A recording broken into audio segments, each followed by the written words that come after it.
So this is how to issue a partial return for a transaction. We're starting out on the transactions page, which is located on this left little sidebar under the transactions tab under sales.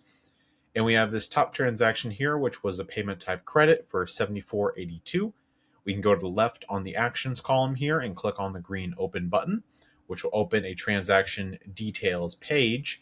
And you can see down here at the bottom, we have the line items. And we have 3 items associated with the transaction.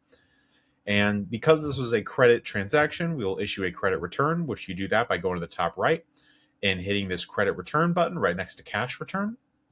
And that will, again, open a new page, and it will populate the return process. And you have this little blue text box walking you through it. But for the sake of the tutorial, what we're going to do is we're going to select one of these line items right here, which will select one of them. And you can see it adds to the return subtotal, tax, and the amount to return. And if we want to add another one, we can click that, which will return both of them.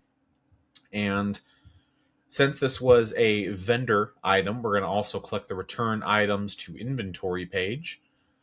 And that will basically return this item back to the vendor so their quantity gets updated correctly in their inventory.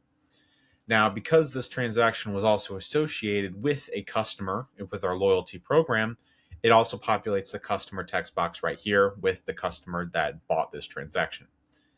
And after that, after you return all the specific line items you want to do, you want to hit complete return, which will then send a request to the credit card terminal, which then the customer will be prompted to enter their card.